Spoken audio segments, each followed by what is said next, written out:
26వ వచనం.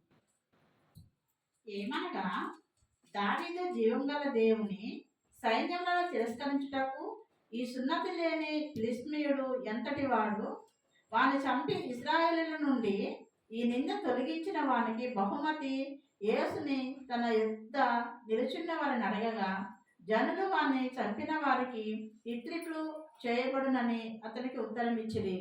ఇక్కడ చూడండి, ఒక మాట జ్ఞాపకం చేద్దాము.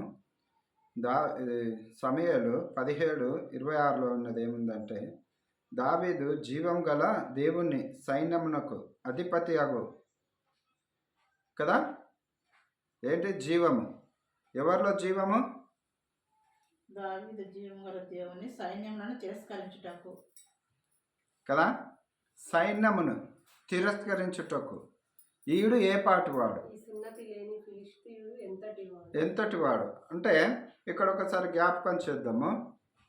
ఈ భూమి మీద కొంతకాలము ఈ లోకము ఇజ్రాయేల్ ప్రజల మీద పరిపాలన చేస్తుంది. కొంతకాలం, శాశ్వతం కాదు. ఉగ్రత దినం వచ్చినప్పుడు ఆ ఉగ్రతని తట్టుకునేది కానీ దాన్ని ఆపుట కానీ ఎవరి శక్తి సరిపోదు, ఎవరి బలం సరిపోదు. వారు ఎంతటి వారైనా కావచ్చు. కానీ దేవుడు ఏం చేస్తాడనంటే, ఒక సమయాన్ని, సహనాన్ని ఇస్తాడు, పరిస్థితిగా పెడతాడు. సహనముతోటి, ఓపికతోటి ఆయన కాచి ఉండే దేవుడు. తొందరపడే దేవుడు కాదు, ఆతురత పడే దేవుడు కాదు. మరి ఈ లోకంలో, నీ జీవిత ప్రయాణంలో, నా జీవిత ప్రయాణంలో, ఈ ఒంటరి జీవితంలో మనం కొనసాగుతున్నప్పుడు, ఇక్కడ సైన్యంతో సహా కూడా సౌలు వాళ్ళు కూడా, పౌలు వాళ్ళు కూడా ఇక్కడ భయపడుతున్నారు. ఎవరిని చూసి? ఫిలిప్పీని చూసి భయపడతాను కదా. మళ్ళీ ఫిలిప్పీలో ఉన్నవాడు ఎవడు? యుద్ధశూరుడు గొలియాతు. ఎంత పెద్దటి వాడాడు కదా, ఎంత ఎత్తువాడు, బలంగా ఉంటాడు అన్నట్టు. ఏనుగు లెక్క కనపడతాడు. వీరెంత ఉంటారు? ఇంత ఉంటా ఉంటారు. దావీదు కూడా కొద్దిగా ఇంచుమించు కొద్దిగా పొట్టివాడే కావచ్చు కదా. కానీ పొట్టివాడా చిన్నవాడా అన్నది కాదు. కానీ ఈరోజు నీ జీవితంలో, నా జీవితంలో దేవుణ్ణి నమ్మి ఉన్నప్పుడు మనకేం కావాలంటే, దేవుని ఆయుధం ఏంటి అని అంటే నమ్మకం. నువ్వు ప్రార్థన చేస్తావా, గుడికి వెళ్ళవా, ప్రార్థన చేస్తావా, చేయవా అన్నది ఇక్కడ ముఖ్యం కాదు. కానీ నమ్మకం అనేది, విశ్వాసం అనేది ఒక మనిషిని బ్రతికిస్తుంది, విజయాన్ని ఇస్తుంది. దావీదు కూడా అదే పని చేసిండు. ఏం పని చేసిండు దావీదు? తన కష్టకాలం మందు అన్నదమ్ముల దగ్గర నుంచి, కుటుంబస్తుల నుంచి ఎక్కడ గౌరవ మర్యాదలు లేకపోయినా కూడా తను గొర్రెలు కాసుకుంటూ, ఏ పరిపాలనకి మనిషి చెవియొగ్గలేదు. కానీ ఏదో పరిపాలన చేయాలని, నేను కుటుంబంలో ఒక నెంబర్ని, నేను కూడా ఈ అధికారంగా ఉండాలి, వీరు మాట్లాడుకునేటప్పుడు నన్ను ఎందుకు పిలువరు అనేసి దావీదు ఎక్కడ గునుక్కోలే. దావీదుకు తెలిసింది ఒకటే, గొర్రెల్ని కాయాలి. తనకిచ్చిన బాధ్యత, కుటుంబంలో ఇచ్చిన బాధ్యతని దాన్ని నెరవేరుస్తున్నప్పుడు నమ్మకంగా గొర్రెల్ని ఎడారిలో కానీ, అడవిలలో కానీ, పుట్టలలో కానీ, చెట్లలో కానీ, గుట్టలలో కానీ ఎక్కడ కూడా ఏ గొర్రెకి ఏ అపాయం రాకుండా నమ్మకంగా కాచినంత మాత్రానే కాదు. కానీ ప్రియమైన దేవుని బిడ్డలారా, దుఃఖంలో, బాధలో, కష్టంలో, వేదనలో, ఒంటరిగా ఉన్నప్పుడు కూడా దేవుణ్ణి కీర్తించిండు, దేవుణ్ణి మహిమపరిచిండు. ఈ రోజులలో నీ జీవిత యాత్రలు, నా జీవిత యాత్రలు ఎంతసేపు దేవుని కీర్తిస్తాం? మందిరానికి వచ్చినంతసేపు ప్రభువా ప్రభువా ప్రభువా ప్రభువా ప్రభువా క్షమించి నన్ను కనికరించి, నన్ను చూడు దేవా, నా కష్టం ఉంది దేవా, ఎవరు లేరు దేవా అంటాం కదా. మళ్ళీ మందిరం నుంచి పోయినాక మళ్ళీ యథాస్థితి. అంటే దావీదు ఏ స్థితిలో ఉన్నా కూడా దేవుని మహిమపరిచిండు. మళ్ళీ దావీదుకి చూడు, ఒక యుద్ధశూరుడు కాదు, యుద్ధం కోసం తెలిసినవాడు కాదు, యుద్ధం కోసం చూసినవాడు కాదు. ఇజ్రాయేల్ ప్రజల మీద తిరుగుబాటు చేస్తూ ఇజ్రాయేల్ ప్రజల్ని ఆటంకపరుస్తున్న వారి విషయము దావీదు చెవుల పడ్డప్పుడు, ఈ సున్నతి లేని ఫిలిప్పీయుడు ఏ పాటివాడు? ఈ రోజులలో నీ జీవితంలో, నా జీవితంలో మనం దేశాలకు ఎదురుకుపోనవసరం లేదు. కానీ మన కుటుంబ సమస్యను ఎదుర్కొంటే చాలు. ఎదుర్కోవడం ఎట్లా అంటే, కుటుంబంలో ఉన్న సమస్య ఎట్లా ఎదుర్కోవాలని అంటే గొడవలతోటి కాదు. సహనము, ఓపిక, ఆలోచన, జ్ఞానము, సమయాన్ని సద్వినియోగం చేసుకుంటూ ఏ సమయానికి మనం ఎంత మాట్లాడాలి, ఏ సమయానికి ఎంత తగ్గి ఉండాలి, ఏ సమయానికి ఎంత మౌనంగా ఉండాలి, ఏ సమయానికి ఎంత వెనకకి వెళ్ళాలి, ఏ సమయానికి ఎంత ముందుకు వెళ్ళాలి అనేది కూడా ఆలోచన కావాలి. దాన్ని దేవుడు ఏర్పాటు చేస్తాడు. దాన్ని సద్వినియోగం చేసుకోవాల్సింది మనమే కదా. మరి దావీదుకు కూడా సమయం వచ్చింది. మరి దావీదు కుటుంబస్తులు ఉన్నారు అక్కడ. ఎవరి దగ్గర? సౌలు కాడ కదా. సౌలు కాడ దావీదు కుటుంబస్తులు ఉన్నారు, యుద్ధ శూరులు ఉన్నారు. దావీదు అంటాడు, మనల్ని భయపెట్టేవాడు ఎవడయ్యా ఇక్కడ? అరే, నువ్వు అడవిలోపై గొర్రెలు కాసుకోకుండా నీకేం పనిరా ఇక్కడ? అంటే మేము నిన్ను పిలవట్లేం చేయట్లేమని నువ్వు మా మీద ఏదో చేద్దాం పెత్తానం చేద్దామని వస్తానవా? మేమే వెనకపోతాన్నాము. ఇంత జ్ఞానం గలవారము, ఇంత బలవంతులము. రాజు సైతం కూడా, సౌలు కూడా భయపడి బయటకు వస్తాడు ఆ యుద్ధానికి వెళ్ళలేక. మరి మనము ఏం చేస్తాము? నీకెందుకు ఇదంతా పోయి గొర్రెలు కాసుకోపో కదా. ఆ సున్నతి లేని వాడిని నేను హతమాస్తాను. ఎట్లా హతమాస్తావు అంటే, నా దేవుడు గొప్పవాడు. ఎవరు దేవుడు? దావీదు దేవుడు. దావీదు దేవుడు ఎవరు? యెహోవా. యెహోవాను నమ్మిన వాడు ఎవడు కూడా ఒంటరి వాడు కాదు. యెహోవాను నమ్మిన వాడిని ఎప్పుడు దేవుడు చెయ్యి ఇడిచిపెట్టాడు. దూరంగా నిలిచే దేవుడు కాదు. సమయం కోసం ఎదురు చూస్తాను. సమయం రానే వచ్చింది. ఇక్కడ ఒక 3 చూడమ్మ, ఇది 27వ వచనం చదువు. జనులు వాని చంపిన వానికి ఇట్టిట్లో చేయబడునని అతనికి ఉత్తరం ఇచ్చిరి. అతడు వారితో మాట్లాడినది అతని పెద్దన్నయ్యకు ఏలియాబునకు వినబడగా ఏలియాబునకు దావీదు మీద కోపం వచ్చి కదా. కోపం వచ్చింది కదా, దావీదు మీద కోపం వచ్చింది. ఎందుకు కోపం ఎందుకు రాలే? మంచి జరుగుద్దా చెడు జరుగుద్దా? ఒకడు ప్రోత్సహించేటప్పుడు ఒకరొకరు బలపరచుకోవాలి కదా. ఈ సమాజంలో బలపరుచుకునేది లేదు, కుటుంబస్తులలో ఆత్మీయత లేదు, ఒకరినొకరిని ఆదరించేది లేదు. ఈ సమాజం ఇంకా మనల్ని వేరుగా పెట్టి చూస్తుంది అని అంటే, దేవుని నమ్మిన వారేమి నమ్మని వారేంది మనల్ని ఇంకా హేళన చేస్తున్నారు, ఒక చిన్న చూపు చూస్తున్నారు అని అంటే అది కుటుంబస్తుల వల్లే, అయిన వాళ్ళ వల్లే. అది ఎవరి విషయమైనా కావచ్చు. ఇక్కడ దావీదు విషయంలో కూడా అదే జరిగింది కదా. దావీదుని చిన్న చూపు చూస్తున్నారు. మళ్ళీ తర్వాత దావీదుని జై జై జై. ఏమ్మా, అంతలో దూషించిన వారు, అంతలో అవమానపరిచిన వారు మరి జై ఎందుకు కొడుతున్నారు? దావీదుతో ఉన్నవారు ఎవరు? యెహోవా, సృష్టికర్త అయిన తండ్రి దావీదుకు బలంగా ఉన్నాడు.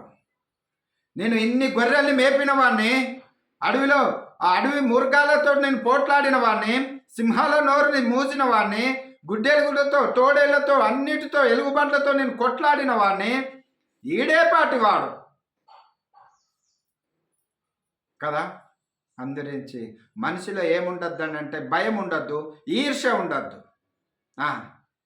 ఎక్కడ పోయినా కూడా మనమే కదా, ఎక్కడ పోయినా కూడా దేవుడే కదా. ఆ దేవుడు ఉంచుకున్నాక పక్షపాతం ఎలా? మరి దావీదు అన్న కూడా దేవుడితో ఉన్నవాడే కదా, వారు కూడా ఇజ్రాయెల్ ప్రజలే కదా. దేవుడు తెలుసు కానీ దేవుని శక్తి తెలియదు వాళ్ళకి, అందుకే ఓటం చూస్తున్నారు. వీరు ఓడిపోయేది కాకుండా, వీరు భయపడేది కాకుండా ఇక్కడ సౌలును కూడా భయపెడుతున్నారు. అయ్యా మనం వాళ్ళతో కొట్లాడలేము. అక్కడ యుద్ధసూరుడు ఉన్నాడు, 8 అడుగులు ఎత్తున్నవాడు ఉన్నాడు, ఏనుగు లాంటి వాడు ఉన్నాడయ్యా. ఆడు జనాలను తొక్కేస్తాడయ్యా. మనం ఏమి చేయలేమయ్యా.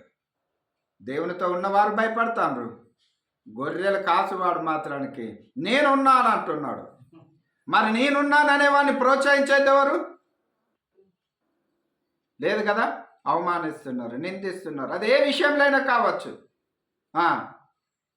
మనం ఇది లోకంలో సాధ్యంగా మనం ఏదైనా పనికి వెళ్తాంటే ఈ పనికి వెళ్తాండ్రు, ఆ పనికి వెళ్తాండ్రు అని నిందిస్తారు. ఏ కుటుంబస్తులు ఏ సాయం చేయరు. నిందించుట వీజీ. ఆకలి కొని ఉంటే అన్నం పెట్టలేరు కదా. మనం ఒకవేళ ఇక్కడ అన్నం తింటుంటే ఒకవేళ పచ్చడి వేసుకొని తిన్నారు చూసిండ్రు అనుకో, ఇది కూడా గతి లేదురా అంటారు. సాయం చేసుడు తెలియదు కానీ నిందించుట వీజీ. అట్లే దావీదును కూడా నిందిస్తున్నాడు. నీకెందుకురా బాబు, పో నువ్వు పో అని. అందరించి ఇలాంటి అవమానాల మధ్యలో మనం నివసిస్తున్నప్పుడు మనము నమ్మిన దేవుడు గొప్పవాడు. ఏమి ఉండద్దు అంటే మనసులో పిరికితనం ఉండద్దు, ఆత్మవిశ్వాసం కావాలి, ఒక ధైర్యం కావాలి. ఏంటయ్యానంటే నువ్వు దేవుని కలిగి ఉన్నావా, నీ విశ్వాసము దేవుని మీద ఆధారపడి ఉండాలి, నీ నమ్మకము దేవుని మీద ఆధారపడి ఉండాలి. మనుషుల మీద ఆధారపడితే మనం కార్యాలు చూడలేము, దేవుని విజయాన్ని చూడలేము, దేవుని కార్యాలు మనం చెయ్యలేము కూడా. ఇక్కడ చూడమ్మా మళ్ళీ ఇంకో మాట. అతనితో నీకు ఇక్కడికి ఎందుకు వచ్చితివి, అరణ్యంలోని ఆ చిన్న గొర్రె మందను ఎవరి వశం చేసితివి, నీ గర్వమును నీ హృదయపు చెడుతనమును నేను ఎరుగుదును కదా. ఇక్కడ చూడు, దావీదు అన్నంటాడు దావీదు తోటి, నువ్వు ఎందుకు వచ్చినావు రాయుడికి, నువ్వు చెడుతనం అంటే మనుషులు ఏదో గర్వం పెట్టుకొని మేమందరం ఇక్కడ ఉన్నాము, నేను కూడా ఉండాలని ఇక్కడికి వచ్చినవా, నువ్వు గొర్రెల మందిని విడిచిపెట్టి ఏడికి వచ్చినావు, ఎందుకు వచ్చినావు, నేను ఎవడు పిలిచిండు అసలు. ఈ మనుషులు ఎవరైతే ఏలేస్తారో, ఈ సమాజం ఎవరైతే గౌరవించారో, ఏ కుటుంబస్తులు అయితే లెక్క చేయరో ఆ వ్యక్తి దేవునికి కావాలి. ఈ వ్యక్తి అవసరం లేదు, ఈ వ్యక్తి ఇవ్వలేని వాడు, ఈ వ్యక్తితోటి నాకు ఏం పని లేదు, ఈ వ్యక్తితోటి ఏ పాటి వాడు అంటారు చూసినావా, ఆ వ్యక్తి దేవునికి కావాలి. హల్లెలూయా. అలాంటి వారి కొరకే దేవుడు వచ్చిండు భూమి మీదకి. నశించుతున్న దాన్ని వెతికి రక్షించుటకే నేను వచ్చిన. తప్పిపోయిన కుమారుని వెతికి రక్షించుటకే నేను వచ్చిన. తప్పిపోయిన గొర్రెని వెతికిండు, తప్పిపోయిన కుమారుడిని వెతికిండు, నిన్ను నన్ను కూడా ఎతుకుతున్నాడు. మనము చింతించవలసిన అవసరం లేదు, ఎవరు మనల్ని ఆదరించవలసిన అవసరం లేదు, ఎవరు మన దగ్గరకు వచ్చి పలకరించవలసిన అవసరం కూడా లేదు, ఎవరి సహాయం కూడా అవసరం లేదు. వారు సహాయం చేసినా కూడా, వారు ఏదైనా మేలు చేసినా కూడా ఈరోజు చేసిన మేలు రేపు దెప్పేస్తారు. కానీ దేవుడు దెప్పాలని అంటే మన జీవితం సరిపోదు. మనం బ్రతికున్నాము అని అంటే ఆయన కృప కాదంటారా? ఈ రోజు వరకు ఇంకా కుటుంబస్తులుగా ఉన్నాము, సమాజంలో గౌరవ మర్యాదలతో ఉన్నామంటే ఆయన జ్ఞానం కాదా, ఆయన కృప కాదా, ఆయన ఆదరణ కాదా? ఆయన లేకుండా జీవించగలుగుతామా? ఏ పాటి వారము మరి ఆయన మనల్ని ఎన్నిసార్లు నిందించాలి, ఎన్నిసార్లు పడిపోతుంటే కూడా మనల్ని లేవనెత్తుతున్నాడు కదా. మన నీతిని బట్టి కాదు కదా, ఆయన కృపను బట్టి. ఎవరైతే సమాజంలో వేలివేయబడతారో, ఎవరైతే దూషింపబడతారో, ఎవరైతే కుటుంబస్తులలో అవమానపడతారో వారే దేవునికి కావాలి. హల్లెలూయా. ప్రేమైన దేవుని బిడ్డలారా, అవును, నిందల, అవమానాల, అప్పుల బాధల, కుటుంబ సమస్యల, కుటుంబంలో సమాధానం లేదా, ఏ విషయంలో అయినా కావచ్చు, దావీదుని ఒక్కసారి జ్ఞాపకం చేసుకుందాము. నువ్వు ఎక్కడ ఏ పరిస్థితిలో ఉన్నా కూడా దావీదు దేవుణ్ణి ఏ రీతిగా స్తుతించిండో, దావీదు ఏ రీతిగా దేవుని మీద ఆధారపడ్డాడో, ఈరోజు నీ జీవితంలో, నా జీవితంలో ఈ 2025లో ప్రవేశించిన మనము 2026లో ప్రవేశించబోతున్నాము. మరి ఇప్పటికైనా సరే మన జ్ఞానోదయం కలిగి ఈ పాతదంతా ఇడిచిపెట్టి కొత్త మనసుతో కొత్త జీవితాన్ని గడపడానికి దేవుడు మనకెందుకు అవకాశం ఇవ్వకూడదు? ఇస్తూనే ఉన్నాడు. దాన్ని సద్దినం చేసుకోవాలి. దావీదు సద్దినం చేసుకున్నాడు. సమయం వచ్చింది. దావీదు దేవుడితో మాట్లాడుతున్నాడు. దావీదు ఇక వెళ్ళు, నువ్వు వీరంతా నిన్ను చూసి హేళన చేస్తున్నారు కదా, నువ్వు యుద్ధం చేయలేమంటున్నారు కదా, నువ్వు వెళ్ళు. దావీదు ఒంటరివాడు కాదు. అందునుంచి దావీదు అంటున్నాడు, వీడు ఏ పాటి వాడయ్యా, వీడు ఏ పాటి వాడు, నేను యెహోవా నామంలో యుద్ధము చేసేదను. అవును ప్రియమైన దేవుని బిడ్డలారా, మనం ఈ భూమి మీద నివసిస్తున్నాము. మనకెన్నో నిందలు, ఎన్నో అవమానాలు, మన చెవుతోటి కూడా వింటున్నాము, కళ్ళతోటి కూడా చూస్తున్నాము. అయిన వారే కావచ్చు, గ్రామస్తులు కావచ్చు, బంధువులు కావచ్చు, ప్రయాణాలలో కావచ్చు, ఎక్కడైనా కానీ మన ముందు ఒక మాట, మన వెనక ఒక మాట. ఇవన్నీ మనకు అవసరం లేదు. మనం అవి కాదు చూడవలసింది. మనల్ని అవమానించినా, నిందించినా, పట్టించుకున్నా, పట్టించుకోకపోయినా కూడా మనం ఏం చేయాలి? ఆయననే స్తుతించాలి కదమ్మా. ఇప్పుడు ఈ మందిరం కట్టి ఎన్ని సంవత్సరాలమ్మా కదా? ఒకసారి ఆలోచన చేయి. ఇంకా ఒంటరిగా పోరాడుతున్నా, ఎవరు రావట్లేరని నేను తలుపులు మూతేసి నేను కూడా ఏదో దారి చూసుకుంటే ఆయన నష్టపోతాడా? ఆయన నష్టపోతాడా? నష్టపోడు కదా. నష్టపోయేది ఎవరు? నేను నష్టపోయేది. నా జీవితాన్ని నేనే ఆగం చేసుకున్నవాడిని అయితా. ఆరిపోతున్న దీపాలను, ఎన్నో దీపాలను వెలిగిస్తున్నా, అది నాకు చాలు. ఇక్కడ ఎంతమంది ఉన్నారు అన్నది ముఖ్యం కాదు, కానీ ఎంతమందిని దోవలో నడిపిస్తున్నా అన్నది ముఖ్యము. ఎంతమంది పడిపోతున్న వారిని లేవనెత్తుతున్నది అన్నది ముఖ్యము. ప్రియమైన దేవుని బిడ్డలారా, ఎవరము ఒంటరి వారం కాదు. ఎవరము ఒంటరి వారం కాదు. దేవుడి సహాయం ఎక్కడి నుంచైనా వస్తుంది, ఎక్కడి నుంచైనా బలమైనది వస్తుంది. దాన్ని చూడాలనంటే మనము మన ప్రయాణం కాకుండా ఆయన జీవితాన్ని మనం ఆధారం చేసుకొని, ఆయన మాటల్ని మనం ఆధారం చేసుకొని జీవించినట్టు అయితే ఉంటే నమ్మతగిన వాడు, బలవంతుడు. మరి అలాంటి దేవుడిని కలిగి ఉన్న దావీదు మరి ఈ రోజులలో ఇన్ని సంవత్సరాలు అవుతుంది కదా. ఎవరి ఆదరణ? నాకు దేవుడు ఆదరణ. ఇప్పుడు అక్కడ కుర్చీలు ఖాళీ ఉన్నాయి కదా, ఆ కుర్చీలలో ఎవరు కూర్చున్నారు? దేవదూతలు. ఇక్కడికి వచ్చిన వారల్లా ఏమంటున్నారు? ఏముందయ్యా ఇలా సమాధానం ఉందే ఏందయ్యా, ఇంత నెమ్మది, ఇంత ప్రశాంతం ఉందే ఏందయ్యా? ఎందుకని? ఆయన ఆశీర్వాదం కదా, ఆయన కృప కదా, అది చాలు, అది చాలు. అందరించి ప్రేమైన దేవుని బిడ్డలారా, మనం దావీదు ఏ రీతిగా అయితే ఒక విజయాన్ని చూసిండో, ఒక విజయాన్ని పొందిండో, మరి ఇక్కడ ఇంకో మాట చూడము, 29. అందుకు దావీదు, నేనేమి చేసి తిని మాట మాత్రం పలికి తినని చెప్పి అతని యొద్ద నుండి తొలగి తిరిగి మరియొకని ఆ ప్రకారమే అడగగా జనులు వానికి అదే ప్రకారము ప్రత్యుత్తరం ఇచ్చిరి. దావీదు చెప్పిన మాటలు నలుగురికి తెలియగా జనులు ఆ సంగతి సౌలుతో తెలియజెప్పిరి గనుక అతడు దావీదును పిలువ నంపెను కదా. చాలు ప్రియమైన దేవుని బిడ్డలారా, నీ మాట, నా మాట, నీ అద్భుతమైన మాట నీ నోటి నుంచి వస్తున్నప్పుడు, అది యేసయ్య మాట అయినప్పుడు, బలమైన మాట అయినప్పుడు, జనులు వారు మీరు వింటారు కదా. విన్నప్పుడు అది ఎక్కడికి చేరింది? రాజు దగ్గరికి చేరింది. సౌలు దగ్గరికి చేరినాక సౌలు ఏం చేసిండ్రు? అప్పటిదాకా ఈ కుటుంబస్తులు ఏం చేసిండ్రు? దావీదును చాలు నడువురా, ఇక్కడి నుంచి నడు, గెంటేస్తాను. దావీదు బాధతోటి తిరిగి వెళ్ళిండు. ఎవరు పిలిచిండ్రు అప్పుడు? కుటుంబస్తులు పిలిచిండ్రా కదా, ఆయన వాళ్ళు పిలిచిండ్రా, బంధువులు పిలిచిండ్రా, గ్రామస్తులు పిలిచిండ్రా? డైరెక్ట్ ఎవరు పిలిచిండ్రు? రాజే పిలిచిండు. ఇక రాజుని ఎదిరించేవాడు ఎవడు? రాజుకంటే బలమైన వాడు ఎవరి దగ్గర ఉన్నాడు? దావీదు దగ్గర ఉన్నాడు కదా. అది ఎవరు గ్రహించిండు? సౌలు కదా. సౌలు గమనించి పౌలు అంటున్నాడు కదా, అయ్యా పిలిపించండి దావీదుని కదా, పిలిపించండి. చూడండి, నిన్ను నన్ను కూడా వాడుకునే సమయం వచ్చేదాకా మనం అప్పటిదాకా ఎట్లుండాలని అంటే సమాజంలో ఓపికతోటి. ఆయన దుఃఖపడలే, వేదన పడలే. ఇదేంద్ర బాబు, మంచి కార్యం కోసం అత్తిళ్ళు నన్ను గెంటెత్తాను రేంద్ర బాబు, నా మాట వినట్లేదేంద్ర అంటే తక్కువ చూపు. గొర్రెలు కాసుకునేవాడని తక్కువ చూపు, పేదరికంలో ఉన్నవాడని తక్కువ చూపు, మాసిన బట్టలు వేసుకున్నాడని తక్కువ చూపు. గొర్రెలు కాసేవాడి దగ్గర ఏం వాసన వస్తుందమ్మా? మరుగు మరుగు వాసన వస్తుంది కదా కదా. ఈ సైన్యంలలో తిరిగే వారి దగ్గర ఎట్లుంటాయి బట్టలు కదా, వస్త్రాలు. కాబట్టి వస్త్రాలను బట్టి కాదు, కానీ దేవుని కృపను బట్టి ఎవడైతే ఉంటాడో ఆడు నజరేయుడైన యేసుక్రీస్తు నామములో భూమి మీద వర్ధిల్లుతాడు. అందరించి ఇక్కడ చక్కటి మాట చూడమ్మా, కిందది 30వ వచనం. అతని యొద్ద నుండి తొలగి తిరిగి మరియొకనికి ఆ ప్రకారమే అడగగా జనులు వానికి అదే ప్రకారం ప్రత్యుత్తరం ఇచ్చిరి.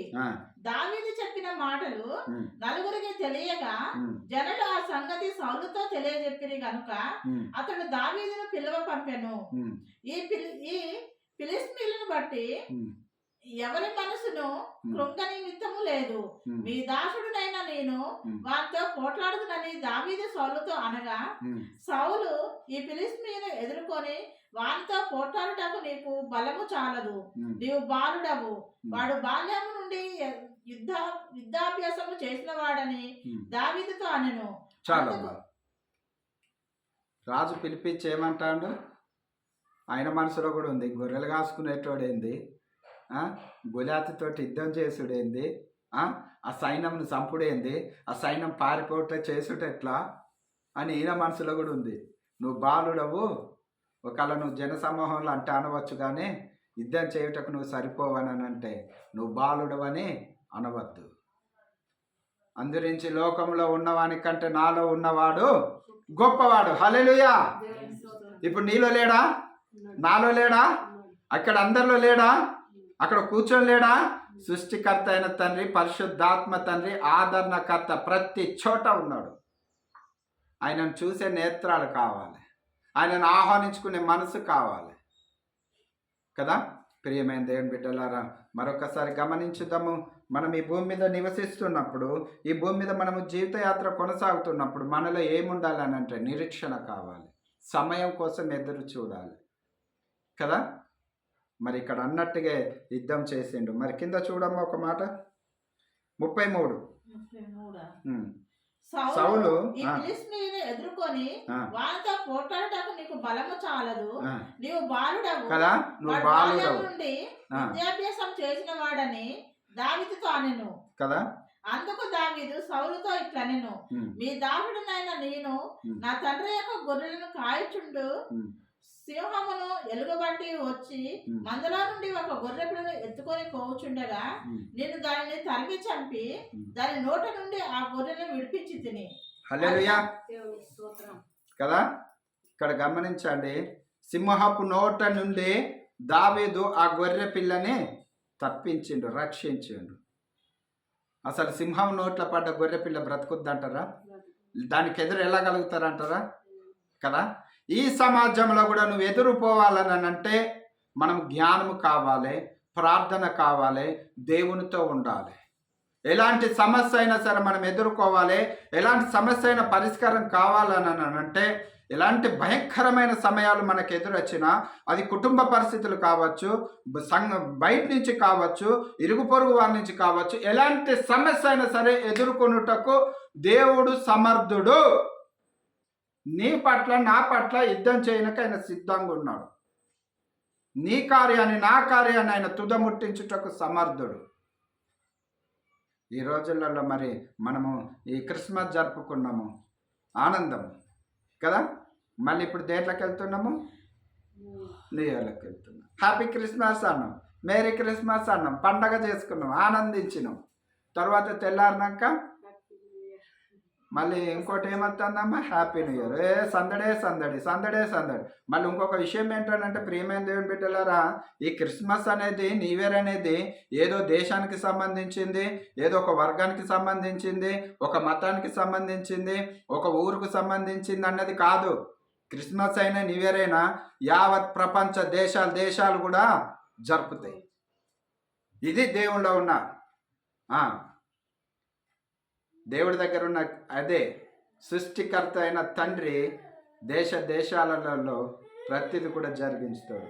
కాబట్టి దేవుని మహిమ చూడాలంటే, దేవుని కార్యాలు చూడాలంటే మన జీవితాల కోసం ఆయన ఎదురు చూస్తున్నాడు. హ్యాపీగా ఉంచాలని ఆయన అనుకుంటున్నాడు. మరి ఆ హ్యాపీనెస్ అనేది మన జీవితాలలో ఉండును గాక. దేవుడి మాటను దీవించి ఆశీర్వదించును గాక. ఆమేన్.